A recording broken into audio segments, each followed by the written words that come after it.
describe Davos as protecting liberal democracy. It's equally, standing up for it. It's equally laughable to use the word dictatorship at Davos and aim that at President Trump. In fact, I think that's absurd. But I'm going to step aside from that constructive criticism and instead answer your question. Yep. And I'm going to be substantive here.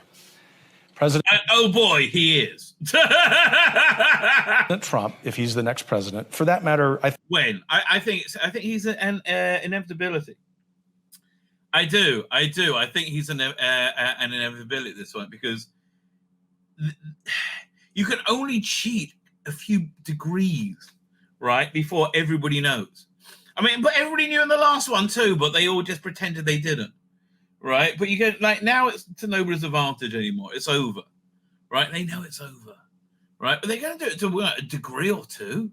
Can't do it that much, right? And they pushed it to the max in 2020, I think.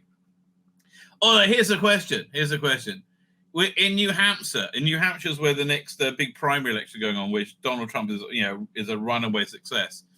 And the establishment Democrat candidate, I would say, for Republican Party is Nikki Haley. Very sad because she was great for Israel in the UN. Like, she was really great for us. I mean, like, one thing I'll say about Nikki Haley, she'll do what she's been told and do it well, right? She will do it well. And she did. Like, she wasn't a great protector and attack dog in the UN, right? I really feel that was there's a rabbi I know who felt that was a revelation of prophecy, right? When he believed, as I do too, that the Trump America represented the supernatural force of Esau being the brother of Jacob, right? So I'm translating into English. I'm sorry, being the brother of Jacob, and the sort of like relationship they were supposed to have was like Jacob be like Luke Skywalker and Esau be like Han Solo. Didn't work out. Long story, but they were supposed to get back together again, and it says it's going to happen at the end of the time. I have a rabbi friend of mine who says who believes that was the expression of that prophecy. That'd be nice. I mean, I think it can get a bit better than that. Anyway, I digress. What was I talking about? Anyway, I was interviewing this guy, whoever he is. So yeah, Heritage President goes scorchers and global elites. Okay, fine. Let's see what he has to say. Oh yeah, no, I was saying that Trump's an inevitability. I just don't think you can cheat that much. But here's the question: in the New Hampshire elections, which is coming up this week.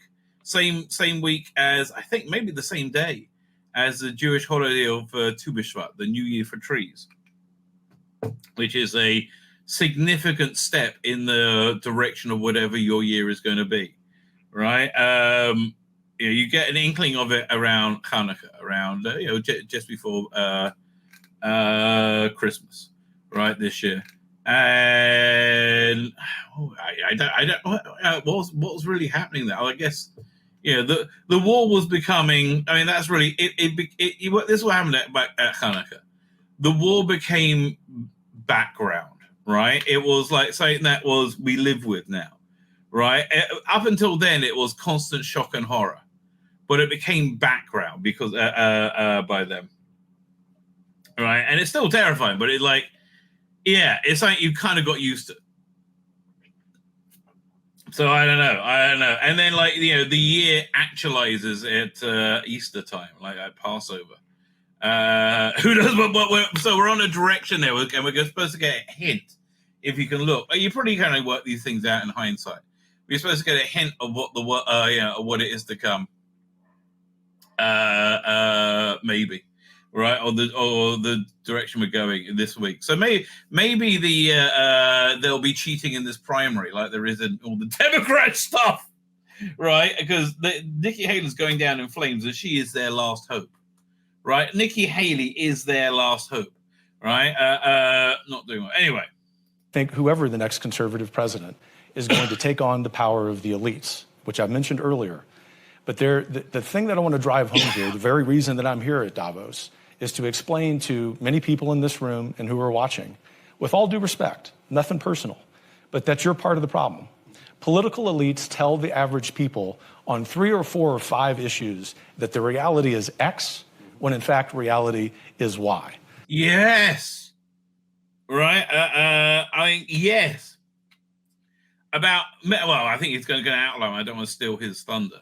But yes, I don't care that you're lying to me to tell me something, to control me. You want to end commercial air travel, but just have private be available, right? Yeah, I get it. To save the world, right? And you've got to go by air travel. I mean, look, you're literally saving the world. That's me. I'm one of the elites, right? I gotta have these privileges because I'm too good for everybody. And this is how they think.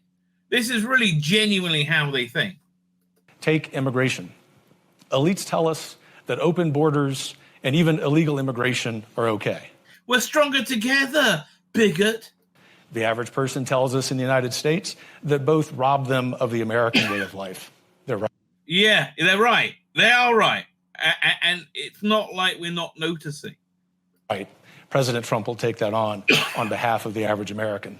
Elites also tell us. And I think that's very important, right? Because that's I firmly believe if somebody does believe the opposite, which oftentimes people do, come on and talk about it. I'd love to. I mean, like a pleasant conversation, right? I mean, like there are a couple of people I know who have insane political beliefs, but I don't want to get in their face about it. Frankly, that's a bit off, But they believe that if they believe MSNBC, you're bonkers. Right? I'm sorry. It's conspiracy theory channel. Right, there was the big story was that Trump had syphilis because he had blisters on his hand. I mean, like, fuck off, really, fuck off. By the way, big props to Vivek Ramaswamy on Friday Night Tights. Bloody hell, that's look. I love Vivek to start with. I love a bit of Vivek. Oh man, he's so good. Here's what I hope: that Vivek is the VP, right. But before we get there. Let's say Trump's taken off the ballot in any states, right? I think Vivek should go on and say, put me in to vote for Trump. All the delegates will go to President Trump, right? I think that's the way they can circumvent anything. I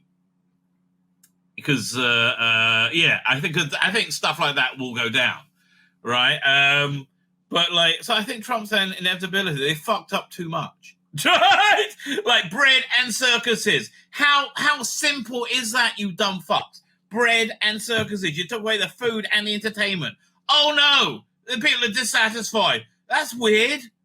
Maybe we should bring back the guillotine. That public safety isn't a problem in big American cities. Just travel to New York or Washington or Dallas, Texas. The average person will tell you that the lack of public safety damages not just the American way of life, but their life. President Trump will take that on. Thirdly, I guess I love a bit of Trump. Favorite at the World Economic Forum is climate change. Elites tell us that we have this existential crisis with so-called climate change, so much so that climate alarmism is probably the greatest cause for mental health crisis in the world. Yeah, that's so true. Oh my God, so many people. Look at all these crazy people blocking traffic. Like that you can't run over for some reason. You run over one Tarquin. I'm not advocating this, obviously. But I'm just saying, if you ran over one Tarquin, right, or peers, right, they'll pretty stop. They're pretty done quick, right? The public schools will say no more.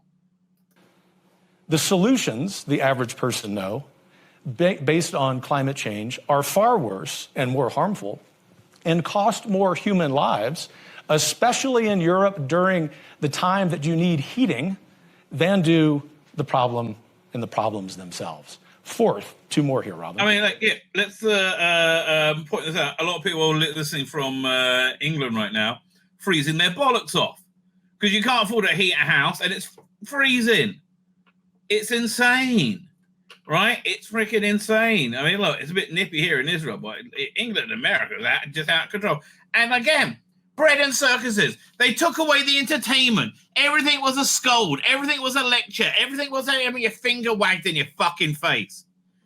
I want to go see a superhero movie. Oh no, Captain Marvel's got to tell me how fucking awful fucking men are. I'm not paying for this shit. Bread and circuses. That's what you need to keep power. Ask anybody who's on the wrong side of the reign of terror in France, which is really kind of fascinating me right now. The fourth, China. The number one adversary, not just to the United States, but to free people on planet Earth. Not only do we at Davos not say that, we give the Chinese Communist Party a platform. Count on President Trump ending that nonsense. And fifth. Oh, yeah, again, it's not that he's so right, it's that they're so wrong. Okay, I think that's what it is. As we sit here, another supranational organization, the World Health Organization, is discussing foisting gender ideology upon the global South. These are practices that are under review, if not being rejected, by countries in Northern Europe. Yeah, okay, here's, I think everybody advocating this, any males anyway, I don't think, you have to think of some female equivalent. They should open up one of those drawers, right? A drawer or something, a cupboard, right? Have their testicles hang down by the door and slow that fucking door. Leave my kids' bollocks alone, you pervert cunts. Okay? I'm sorry, I'm not one of the elite. No, leave my kids' bollocks alone, you pervert cunts. Right? That should be a T-shirt. Leave my kids' bollocks alone, pervert cunts. The new president, especially if it's President Trump, will, as you like to say, trust the science. He will understand the basic biological reality of manhood and womanhood. And do you know why? Not because of retribution, not because he's a dictator, but because he has the power of the American people behind him. And it's connected to Senator Portman's excellent point that in addition to needing a vigorous executive, we look forward to having the popular will inform both the House and Senate in 2025. They do not look forward to that. They do not look forward to that. They're like, no, I super duper duper don't look forward to that. To pass laws on all of those issues and many others. Ultimately, Robin, I think President Trump, if in fact he wins a second term, is going to be inspired by the wise words of Javier Milei, who said that he was in power. That using wise words of Javier Milei together is amusing. That I'm agreeing with it so strongly. I love Javier Milei. Oh my God, that guy is awesome, man. Like if you had a Javier Milei in England, your lives would be better. Oh, a lot better. Not to guide sheep, but to awaken lions. That's what the average American and the average free person on planet Earth wants out of leaders. Yeah, wow. I get no idea who that dude was. My name's Tzvi Lebetkin, the Rabbi from another planet. Please like, share, and subscribe, and ring that little bell. Ring the little bell so you're notified when new videos drop.